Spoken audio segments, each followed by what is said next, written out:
오늘 우리에게 주신 하나님의 말씀 로마서 12장 1절에서부터 2절까지의 말씀 두 절을 우리 같이 보겠습니다. 로마서 12장 1절과 2절 우리 두 절인데요, 제가 봉독해 드리겠습니다. 그러므로 형제들아, 내가 하나님의 모든 자비하심으로 너희를 권하노니 너희 몸을 하나님이 기뻐하시는 거룩한 산 제물로 드리라. 이는 너희가 드릴 영적 예배니라. 너희는 이 세대를 본받지 말고 오직 마음을 새롭게 함으로 변화를 받아 하나님의 선하시고 기뻐하시고 온전하신 뜻이 무엇인지 분별하도록 하라. 아멘.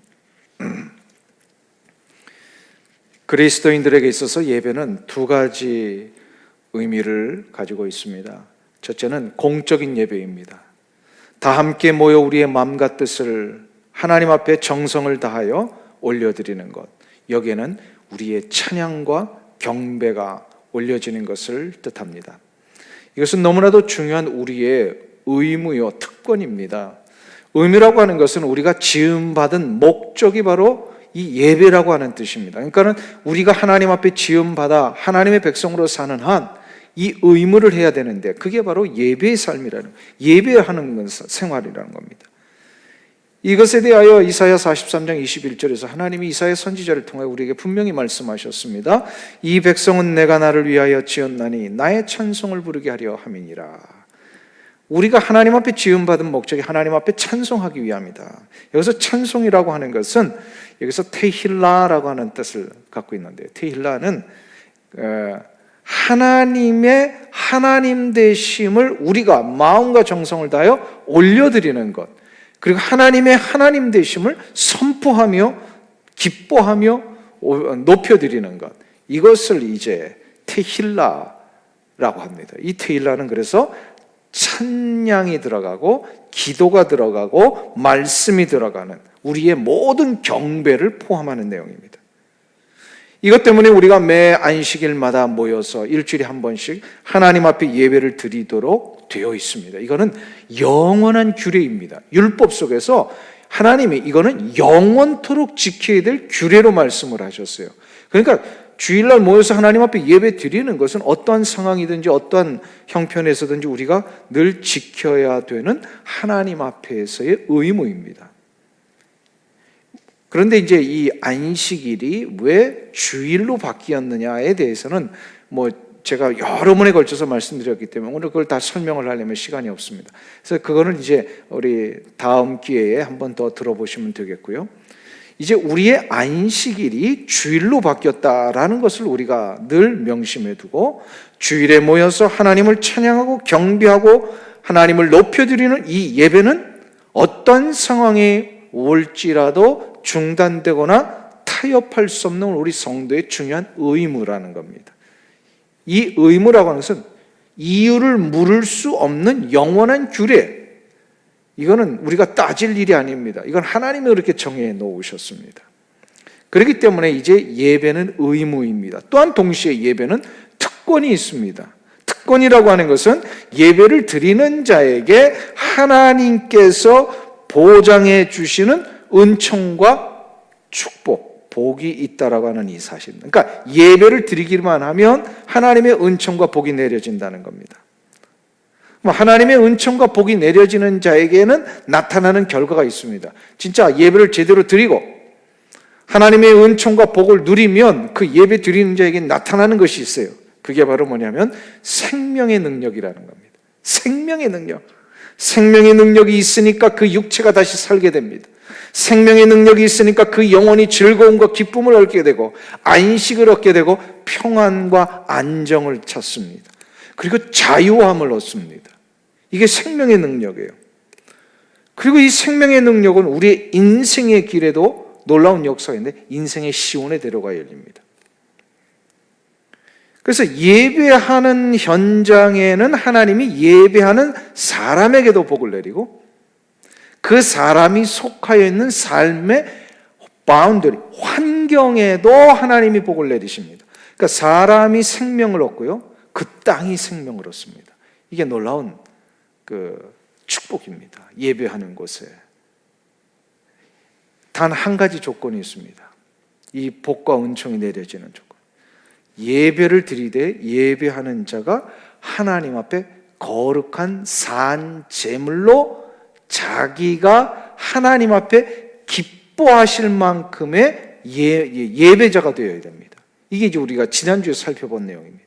하나님이 기뻐하실 만한 산 제물로 내가 드려질 때에 하나님은 그 예배를 연락하시고, 연락하시는 곳에는 은총과 복을 내리신다. 이게 이제 그 예배의 첫 번째 의미입니다. 근데 예배는 여기서 끝나지 않습니다. 두 번째 의미가 있어요. 그게 바로 뭐냐면 삶으로의 예배입니다.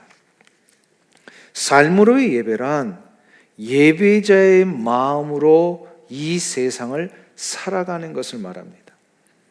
예배자의 마음으로 세상을 사는 것, 이것이 되기 위해서는요, 몇 가지 결단이 필요하다. 오늘 본문이 그것을 말씀합니다. 첫 번째 결단은 뭐냐면 신전의식이 있어야 합니다. 예배자로서 이 세상을 사는 동안에 신전의식, 하나님 앞에서의 의식이 있어야 됩니다. 하나님을 예배하는 자는 반드시 하나님을 경외하는 마음을 갖게 되어 있습니다. 하나님 경외함 없이는 예배할 수 없습니다. 만일에 하나님 경외함이 없이 예배를 드리면 그 예배는 형식에 빠지게 되고 이 예배는 하나님이 연락하지 아니하십니다. 예수님께서 당시의 종교 지도자들에게 질책하셨던 가장 중요한 핵심이 이 부분입니다. 저들은 겉으로 보면 화려한 예배를 드리는 것 같아요. 겉으로 보면 참 예배를 잘 드리고 있는 것 같아요. 그런데 하나님의 눈에서 보니까 저들은 다 외식하는 자였습니다. 마태복음 15장 7절에서부터 10절에 이런 말씀이 있습니다. 외식하는 자들아, 이사야가 너에게 관하여 잘 예언하였도다. 일러스되 이 백성이 입술로는 나를 공경하되 마음은 내게서 멀도다. 사람의 계명으로 교훈을 삼아 가르치니 나를 헛되이 경배하는도다 하였느니라 하시고, 무리를 불러 이르시되 듣고 깨달으라. 한번 보세요. 너희들이 나를 헛되이 경배하고 있구나. 이게 무슨 말씀이에요? 겉으로는 하나님을 경배하는 척하지만 그 내면에는 전혀 하나님을 경외함이 없다라는 거예요. 하나님 경외함이 없이 예배하는 건 그건 종교적인 형식이나 절차에만 매여 있는 것을 얘기를 합니다. 이런 매여 있는 사람들 보면 대부분 사람들한테 보이려고 했던 예배입니다. 이거를 예수님은 외식하는 것이다라 질책을 하셨어요. 외식이라고 하는 뜻은 원래 이 단어의 뜻이 뭐냐면요, 가면을 쓰고 연극한다는 겁니다. 겉으로는 그런 척 한다는 거예요. 저들이 겉으로 무엇을 그런 척 했습니까? 하나님을 잘 섬기는 척, 하나님을 잘 예배하는 척. 그러나 속으로는요, 하나님 경외함이 전혀 없어요. 그럼 왜 그렇게 하느냐? 대부분 뭐죠? 보이려고. 사람들에게 보이려고, 내가 경건한 척 보이려고 하나님을 예배하는 척 연극을 했다는 거예요. 근데 하나님은 그 중심을 보시는 하나님이시잖아요. 그러니까 하나님을 경외하는 마음이 없이 드려지는 예배인지 아닌지를 하나님은 정확하게 아십니다. 하나님을 경외하는 마음이 없이 드려지는 이 예배는 바로 외식이 된다는 거예요. 우리가 이거 조심해야 됩니다. 신앙생활 하면서. 내가 드려지는 예배가 과연 외식적인 예배이냐, 진정 하나님 경외하는 마음으로 드려지는 예배이냐. 근데 이걸 가지고 자기 자신에게 적용을 해야 된대요. 꼭 사람들은 남에게 적용을 합니다. 저 사람 보니까 저거 예배 제대로 드리는 것 같지 않아요. 이게 제일 문제예요. 그러나 한번 해보세요. 외식하는 문제는 우리 성도들끼리는 절대로 이걸 확인할 길이 없습니다.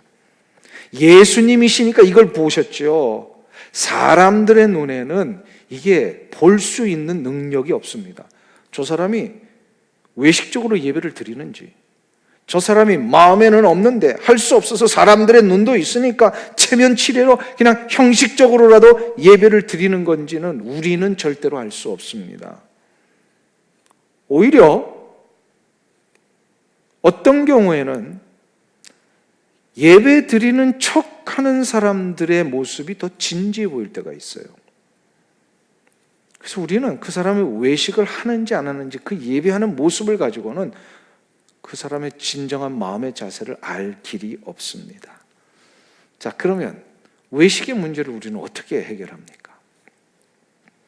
그런데 알 수 있는 방법을 하나 우회적으로 하나님이 우리에게 가르쳐 주셨어요.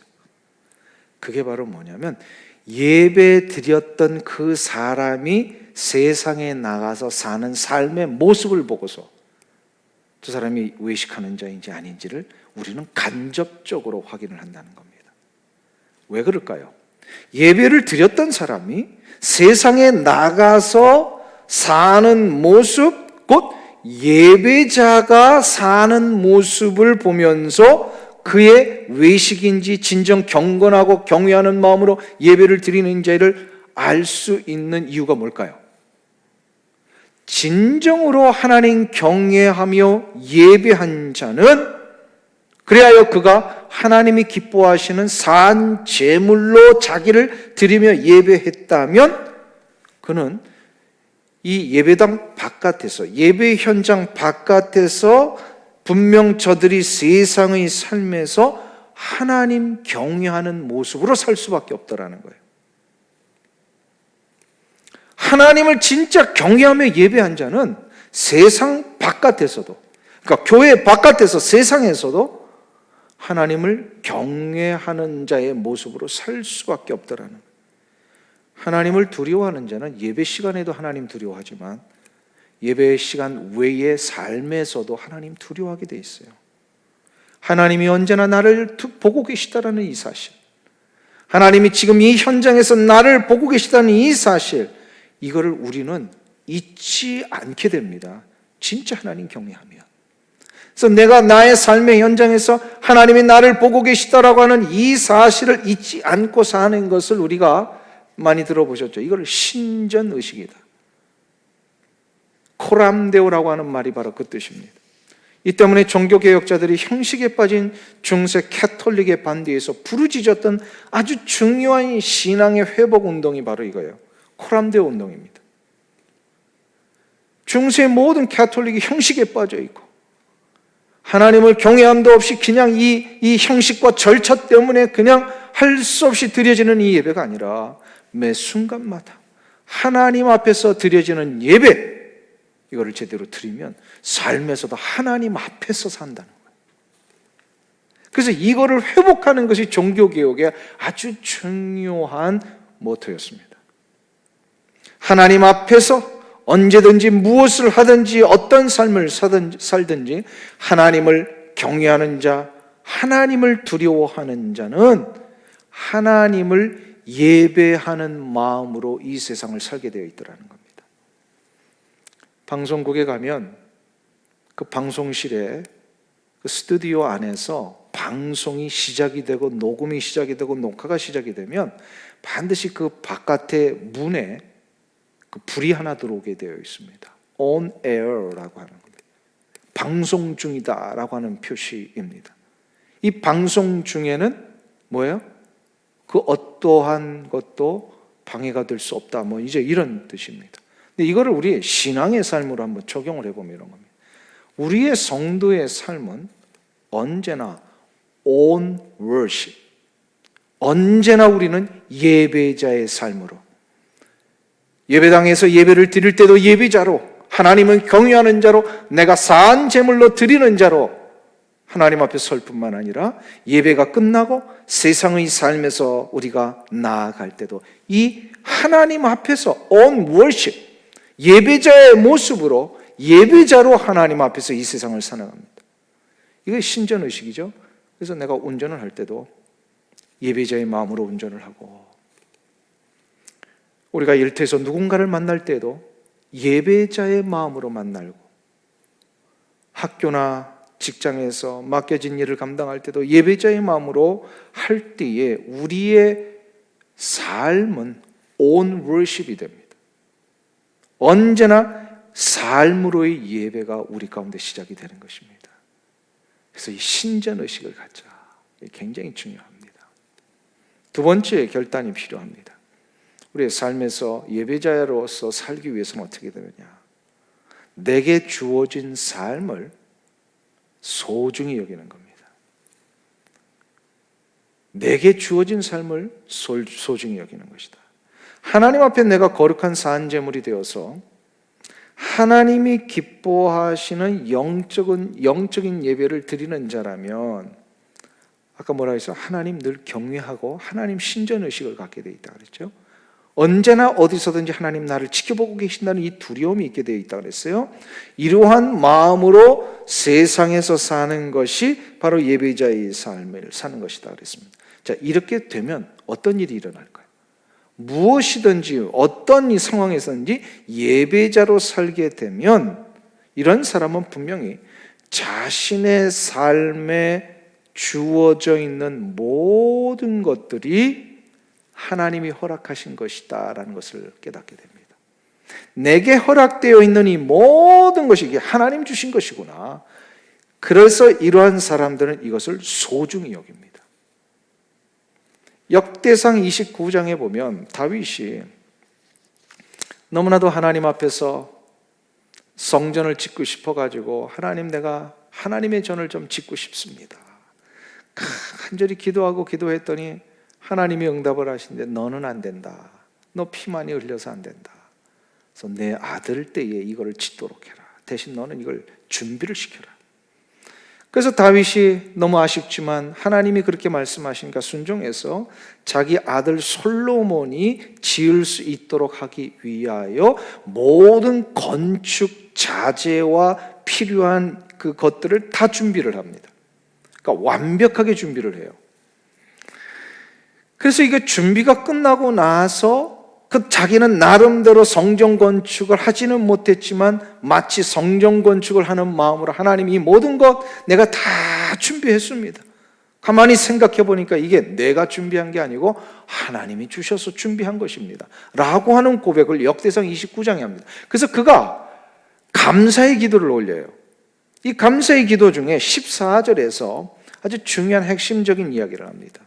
나와 내 백성이 무엇이기에 이처럼 즐거운 마음으로 드릴 힘이 있었나이까? 모든 것이 주께로 말미암아 싸우니 우리가 주의 손에서 받은 것으로 주께 드렸을 뿐이니이다.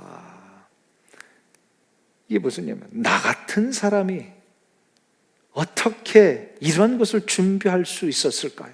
나같이 부족한 사람이 또 나 같은 사람에게 이것을 즐거운 마음으로 하나님 앞에 드릴 수 있게 해주신 거, 이거 생각하니 감사하지 않을 수 없습니다.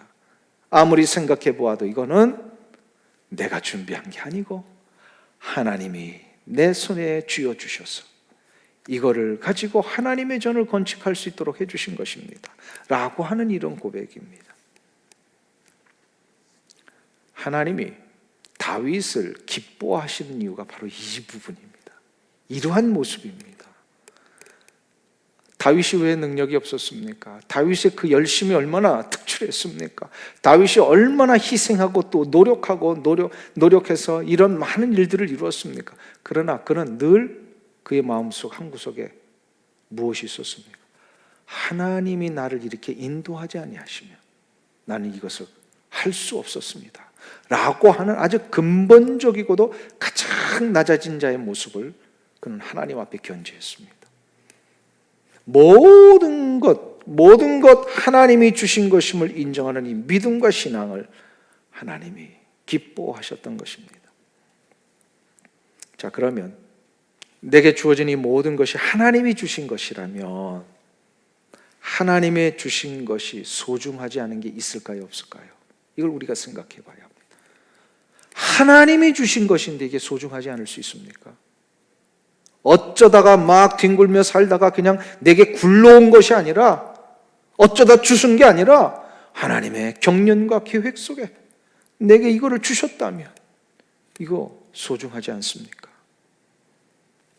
여기서 우리가 이제 결단의 고백이 있어야 합니다. 과연 우리는 우리에게 주어진 이 모든 것이 하나님이 주신 것임을 인정하고 있느냐? 사랑하는 성도님 여러분, 여러분은 여러분에게 주어진 이 모든 것이 하나님 주신 것임을 믿으십니까? 그렇다면 여러분이 땀 흘려 일하고 있는 그 현장은 너무나도 소중한 현장입니다. 우리 교회 성도님 중에 한 분이 오래전의 일입니다. 저에게 와서 갑자기 자랑을 하시면서 한 가지 물건을 보여주셨어요. 오래전에 미국에 있는 지금도 살아있는 대통령 클린턴 대통령으로부터 선물을 받은 넥타이 핀을 자기가 갖고 있다는 거예요. 그러면서 아주 그냥 귀한 박스에 넣어가지고 그거를 몇 겹을 싸놓고서 저한테 이제 이렇게 탁 열어서 보여주십니다.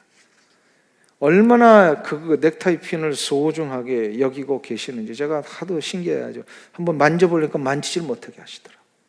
그러면서 자기만 혼자 이렇게 아주 귀하게 간직하고 계시는 거예요. 한번 생각해보세요. 그 넥타이 핀이 그 만드는 가치는, 값어치는 얼마나 됐겠습니까? 그럼 뭐 몇 불 되지 않겠죠. 그 자체로는 비싼 것이 아닐 수 있지만 그분에게는 그 넥타이 핀이 대통령이 주었기 때문에 굉장히 소중한 것이었어요. 그분에게는 값으로 매길 수 없는 값진 것이었다는 겁니다. 누군가로부터 받았느냐, 누구에게서 받았느냐가 중요한 겁니다. 여러분의 삶 속에서 누리고 있는 이 모든 것이 누구로부터 왔습니까? 이걸 우리가 점검해 봐야 합니다. 여러분이 가지고 계시는 시간과 물질, 여러분이 일하고 있는 일터와 또 함께 생활하고 사랑을 나누고 있는 가정, 매일매일의 삶 속에서 힘을 얻어 살고 있는 여러분의 육체와 걸어가는 그 인생의 길, 이 모든 것이 하나님으로부터 주어진 것임을 여러분은 믿으십니까? 그렇다면 이건 소중한 겁니다. 소중한 것이라면 헛되이 사용해서는 안 됩니다. 단 한 시간도 이 시간이 하나님이 주신 것이 맞다면 우리는 헛되이 사용해서는 안 됩니다. 여러분의 물질을 더욱 거룩하고 복된 일을 위하여 사용할 수 있어야 합니다. 그 물질이 하나님 주신 것이 진짜 믿고 인정되신다면, 여러분의 직업이 하나님이 주신 것이 진짜 인정되신다면 그 직업은 바로 하나님이 여러분을 부르신 소명의 현장으로 여기셔야 합니다. 종교개혁가들이 성도의 직업을 하나님이 주신, 그래서 거룩한 성직이라고 했던 이유가 여기에 있습니다. 종교개혁가들은요, 우리 일반 성도들이 가지고 있는 모든 일터에서의 직업이 성직이다, 거룩한 직업이다, 이렇게 얘기를 합니다. 그래서 어떠한 직업도 함부로 여겨서는 안 된다. 우리의 가정을 하나님이 주신 것을 우리가 믿는다면 우리의 가정은요, 하나님이 허락하신 가장 먼저 된 교회예요. 그러므로 가정을 함부로 학대해서는 안 됩니다. 함부로 책임을 등한시해서는 안 됩니다. 함부로 이 가정을 깨트려버리는 일들을 해서는 안 됩니다. 가정은 하나님의 사랑과 은총을 경험하는 가장 먼저 되는 현장이기에 소중히 여기며 보호하며 섬겨야 합니다. 이게 중요해요. 우리 그리스도인들은 가정을 대하는 자세가 다릅니다. 어쩌다 부부가 만나가지고 그냥 가정 이러는데 지긋지긋하고 어떻게 나에게 이런 짐만 지르냐, 이거는요 불신앙입니다. 하나님이 주신 것에 대한 그런 생각이 없는, 신전의식이 없는 불신앙이에요. 아무리 우리의 가정이 경제적으로는 빈약해도 하나님이 내게 주신 이 가정 얼마나 소중한지, 이거를 감사히 여기고 귀하게 여기고 섬기기 위하여 최선을 다하면요, 하나님 그 인생을 축복하십니다. 하나님의 것을 소중히 여기는 자 하나님이 보호하시지 않겠어요? 육체도 마찬가지예요. 우리의 육체가 하나님이 주신 것이라면 육체를 함부로 학대해서는 안 됩니다. 더럽고 추한 죄악된 것에 함부로 내 육체를 내어줘서는 안 됩니다. 먹고 마시는 것도 거룩한 것을 먹고 마셔야 합니다. 보고 우리가 듣는 것도 거룩한 것을 보고 들어야 합니다. 우리가 우리의 육체를 가지고 행하는 모든 관계도 거룩한 관계를 이루며 나가야 합니다. 그리고 내 육체가 하나님의 거룩한 영광을 위해 쓰임받도록 내어드릴 수 있어야 합니다. 그럴 때 우리의 걸어가는 모든 인생의 길이 하나님의 거룩한 영광을 위해 쓰임받게 되는 것입니다. 이것이 바로 내 삶의 모든 것이 하나님 주신 것임을 인정하는 자의 모습입니다. 내 모든 것 하나님이 주셨음을 진짜 인정한다면 바로 하나님 앞에 두렵고 떨림으로 소중하게 여기며 사용해야 합니다. 그럼 마지막 세 번째로 해야 할 결단이 있습니다. 예배자로 이 세상을 살기 위해서는 어떻게 되느냐? 바로 영적 각성의 삶을 살며 나가야 합니다. 영적 각성의 삶을 살라. 오늘 본문 2절을 한번 보세요. 12장 2절. 거기 보면 이렇게 말씀합니다. 우리 성도님들도 같이 한 목소리로 읽겠습니다. 너희는 이 세대를 본받지 말고 오직 마음을 새롭게 함으로 변화를 받아 하나님의 선하시고 기뻐하시고 온전하신 뜻이 무엇인지 분별하도록 하라. 아멘. 이 세상을 사는 동안에 우리 성도들이 피할 수 없는 싸움이 하나 있습니다. 우리 성도들은 결코 우리끼리는 싸우면 안 됩니다. 근데 꼭 싸워야 할 대상이 있어요. 바로 사단 마귀와의 영적 싸움입니다. 이 영적 싸움을 이기기 위하여서 사도 바울이 지금 2절에서 성도가 예배자로서 이 세상을 살 때 그 하나님의 하나님 되심을 보여주며 하나님의 그 경이로우심을 또 우리가 두렵고 떨림으로 살기 위하여서는 영적 싸움을 싸워야 되는데 이 영적 싸움을 싸우는 방법에 대하여 2절에서 말씀을 하시는 거예요. 영적 싸움을 싸울 때에 세 가지 방법을 이야기를 합니다. 그 첫 번째가 뭐냐면 이 세대를 본받지 말라. 너희는 이 세대를 본받지 말고. 이 세대라고 하는 것은 바로 우리가 살고 있는 그 시대에 하나님을 거스리고 있는 모든 세대들을 얘기를 합니다. 이거는 2000년 전에도 있었고 지금도 있습니다. 하나님 앞에 경건하게 하나님을 경외하며 살려고 하는 사람들에 대하여 자꾸 공격해 오는, 그래요, 하나님을 거스리는 세대들이 있습니다. 하나님의 거스리는 세대들이 하는 일이 뭡니까? 우리 시대에 바로 공중의 권세 잡은 자, 곧 사단 마귀의 추종을 하며 그 사단 마귀를 추종하다가 그 사단 마귀가 원하는 대로 조종을 받아서 하나님의 말씀의 법칙을 막 깨뜨리는 무리들이 있습니다. 20세기 들어와서 이것이 아주 심각해졌죠. 하나님의 말씀의 법칙, 창조의 질서를 무너뜨리려고 하는 이 하나님을 거역하는 세대들이 막 일어납니다. 그 대표적인 게 진화론이에요. 그리고 동성연애고 세속주의입니다. 이런 것들이 하나님을 거스리는 세대들입니다. 이들은 교회를 무너뜨리고 하나님의 나라의 확장을 방해하고 있습니다. 사람들의 마음을 혼미하게 해서 특별히 우리 그리스도인들을 혼미하게 만들어서 우리 그리스도인들이 하나님의 거룩한 영광의 복음의 광채로 빛나게 하는 일들을 다 막아버립니다. 이사야 60장에 보면 일어나라 빛을 발하라 여호와의 영광이 임하였다 라고 해서 우리가 살아가는 동안에 이 어두운 세상을 빛으로 비추는 것이 우리의 삶의 아주 중요한 목표 아닙니까? 그런데 마귀는 세상의 이 수많은 사람들, 자기를 추종하는 사람들을 선동해가지고 우리가 하나님의 말씀의 법칙과 하나님의 영광을 위하여 살지 못하도록 자꾸 방해를 합니다. 그 중에 대표적인 게 이 시대의 문화적인 흐름이요, 세속적인 가치관이요, 세상적인 기준들을 막 우리 가운데 심어놓습니다. 그러니까 우리 그리스도인들이 정신 못 차리면 우리도 모르는 사이에 세상적인 기준을 따라가고 세속적인 가치관에 우리도 그냥 다 넘어가 버리고 맙니다. 우리 정신 못 차리고 있으면 교회도 그렇게 돼버려요. 교회의 모든 결정하는 원리가 하나님의 말씀의 원리가 아니라 세상적인 경험이나 세상적인 기준들을 가지고 자꾸 그걸 결정해 버리면요, 우리도 모르게 그냥 이 세대를 쫓아가는 거예요. 본받고 있는 거예요. 그래서 이 세대를 본받지 말라라고 얘기를 합니다. 본받지 말라라고 하는 것은 그대로 따라가지 말라. 세상 사람들이 추구하고 있는 모든 생각과 기준과 성향 그대로 따라가지 말라. 따라갔다가는 그냥 무너지니까. 조금은 그냥 관심을 쏟다가 조금 더 가면은 솔깃하고 따라갔다가 결국 그 모든 거 다 채용해 버립니다. 아주 무서워요, 이 시대는. 그렇게 해서는 안 됩니다. 다수가 그 길을 간다고 해서 쫓아가서는 안 됩니다. 다수가 중요한 게 아니에요. 말씀의 원리가 무엇이냐. 그래서 우리는 생각 없이 따라가서는 안 되고 말씀의 기준 속에서 하나님이 원하시는 것이 무엇인지를 바르게 깨달아야 합니다.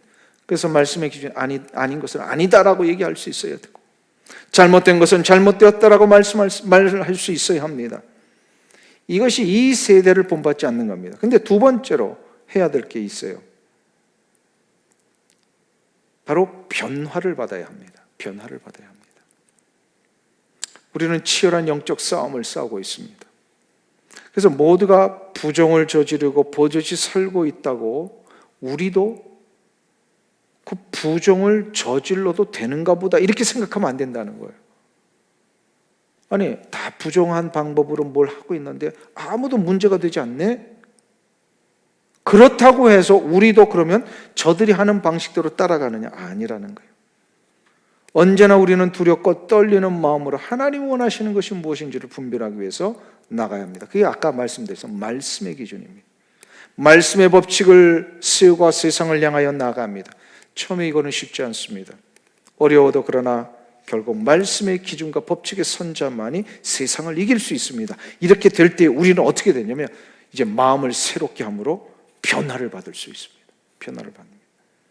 마음을 새롭게 함으로 변화를 받는다라고 하는 것은 무슨 뜻입니까?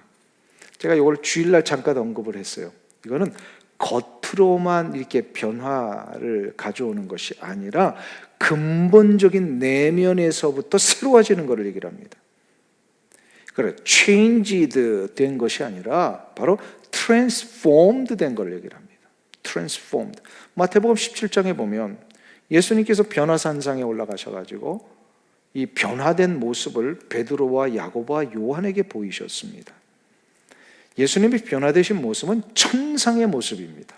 아니, 왜 이런 모습을 보여주셨을까요?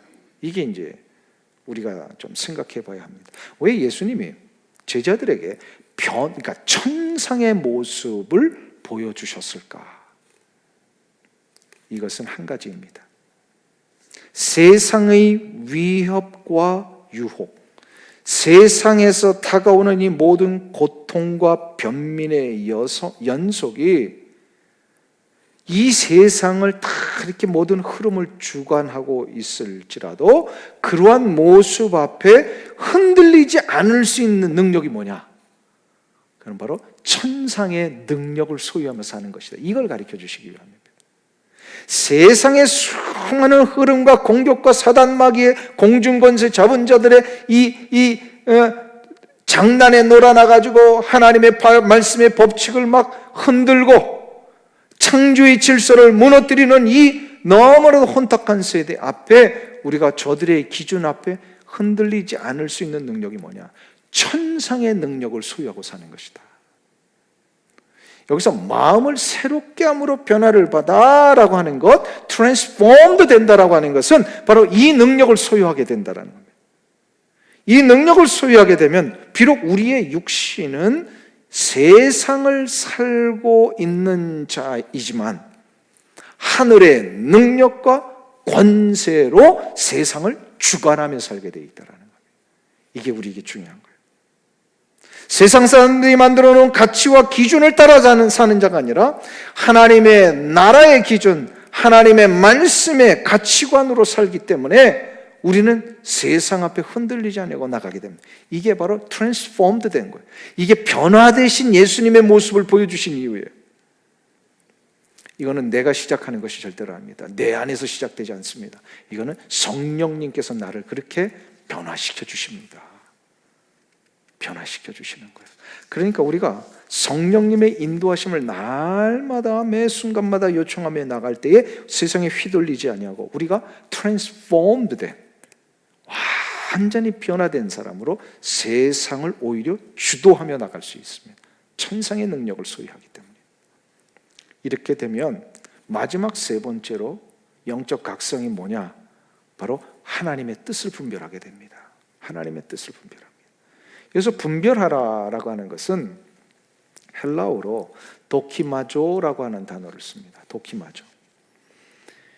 이 2절을 다시 한번 보세요. 너희는 이 세대를 본받지 말고 오직 마음을 새롭게 함으로 변화를 받아. 이게 두 번째. 첫 번째는 세대를 본받지 말라. 두 번째로 마음을 새롭게 함으로 변화를 받아. 그리고 세 번째로 하나님의 선하시고 온전하신 뜻이 무엇인지 분별하도록 하라. 이렇게 되어 있습니다.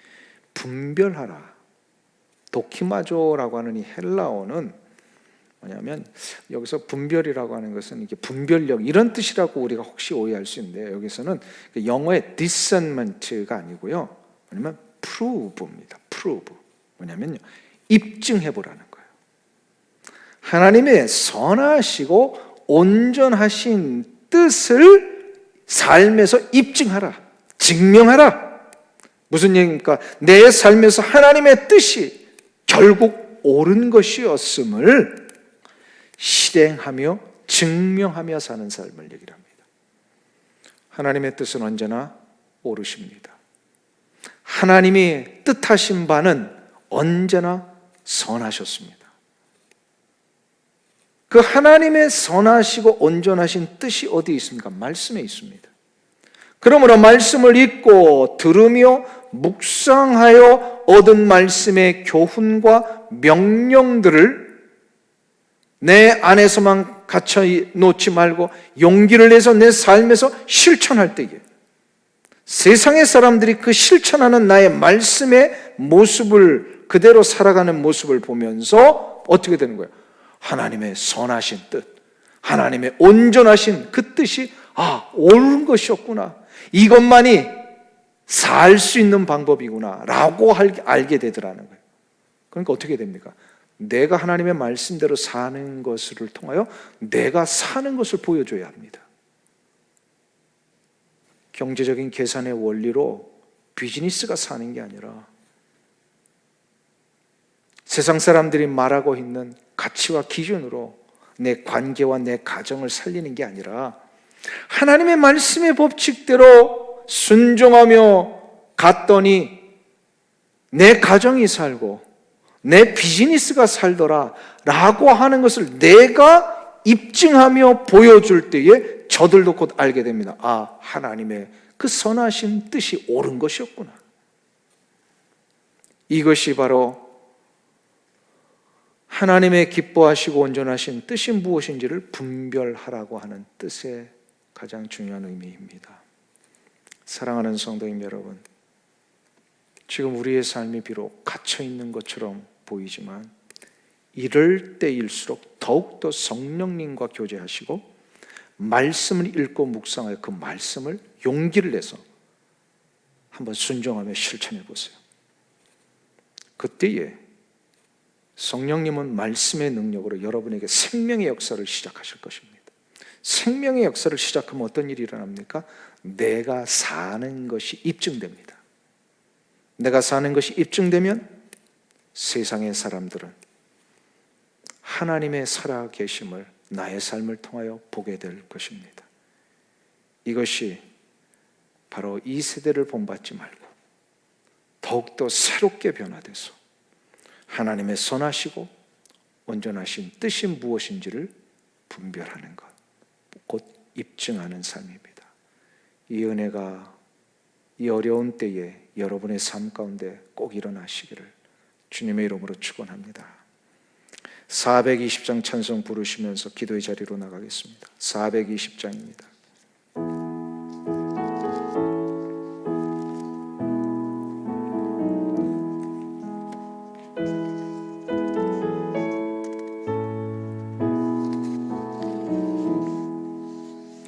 너 성결케 위해 늘 기도하며 너 주 안에 있어 늘 성경 보고 온 형제들 함께 늘 사귀면서 일하기 전마다 너 기도하라.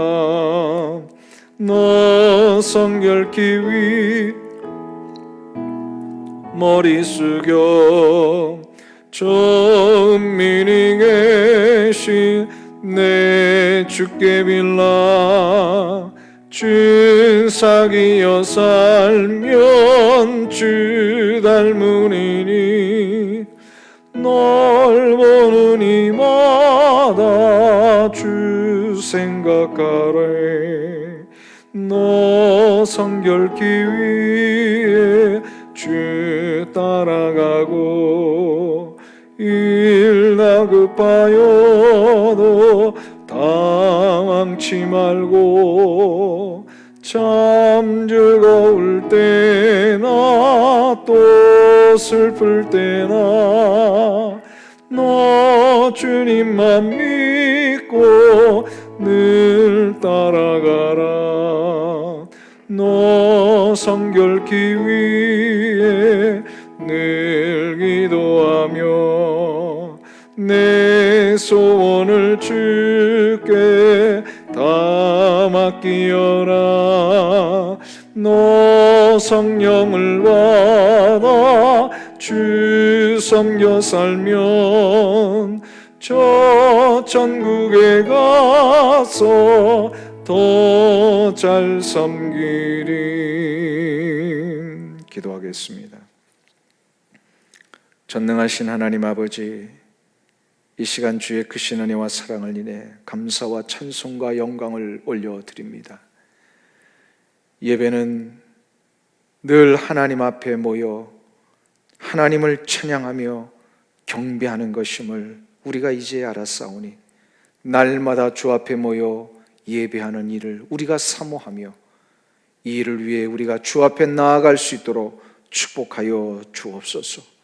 또한 하나님을 예배하는 자의 삶에 하나님이여 우리 가운데 임하셔서 예배자로 사는 것, 이것이 바로 얼마나 중요한 것인지를 알았사오니 내가 날마다 우리의 삶에서 하나님을 경외하는 자로 살게 하여 주옵소서. 그러기 위해서는 내가 하나님 앞에 사는 자임을 잊지 않기를 원합니다. 코람대회의 정신을 가지고 신전의식을 가지고 나의 일터와 나의 가정과 나의 삶의 관계 속에서 하나님의 살아계심을 보여주며 살게 하여 주시옵소서. 사단 마귀는 우는 사자와 같이 우리 성도들을 삼키기 위하여 늘 날마다 하나님이여 두루찾고 있는 이 영적인 상황 앞에 우리의 이 영적 싸움을 하나님이여 물러서지 않게 하여 주시옵시고 두려워하지 않게 하시고 성령님이 나와 함께 하실 때 우리는 능히 이 싸움을 이길 줄로 믿사오니 날마다 우리를 새롭게 변화하여 이 세대를 본받지 말고 하나님의 선하시고 온전하신 뜻이 무엇인지를 분별하며 사는 우리의 성도의 삶이 되기를 원합니다. 오 주님, 우리의 힘으로는 살 수 없사오니 성령님 나를 지켜주시고 인도하시고 두렵고 힘든 이 코로나 바이러스의 재난 사태 앞에 하나님이여 나를 일으켜 주시기를 원합니다. 우리의 가정을 지켜주시고 우리의 일터를 지켜주시옵소서. 하나님 아버지, 육체로 인하여 신음하는 자들이 있다면 저들의 육체에 생명을 부어주시고 하나님의 물질과 경제의 어려움 때문에 하나님 앞에 안타까워하는 자들이 있다면 주여 저들의 일터를 주께서 생명 가운데 인도하셔서 시온의 도로가 열리게 하시고 물질이 풀려지게 하시고 하나님이 어렵고 힘든 이 모든 상황을 능히 이기며 나갈 수 있도록 축복하여 주시옵소서. 자라난 우리 세대들이 꿈을 펼쳐야 할 이때에 갇혀서 어떤 것도 하지 못하고 있사오니 주여 저들의 삶을 인도하시되 우리의 자녀 세대들이 꿈을 꾸며 하나님의 나라를 위하여 인생의 미래를 위하여 달려갈 수 있도록 주께서 저들의 길을 열어주시고 속히 모든 상황이 물러가도록 주님 은혜 내려 주시옵소서. 하나님 아버지, 매일매일의 삶 가운데 우리가 기도하기를 힘쓰며 하나님의 말씀을 읽고 들으며 묵상하여 그 말씀이 주시는 교훈대로 우리의 삶의 용기를 내 실천하며 나갈 때마다 하나님의 살아계심을 증명하며 생명의 역사를 세상 앞에 보여주며 살아갈 수 있는 우리 성도님들 다 되게 하여 주시옵소서. 남은 이 3일도 주의 손에 맡깁니다. 주님의 거룩한 날에 다시금 함께 예배할 수 있는 그날이 오기까지 우리의 생각과 마음과 육체와 관계를 지켜 주시옵소서. 우리 주 예수 그리스도의 존귀하신 이름으로 기도하옵나이다. 아멘.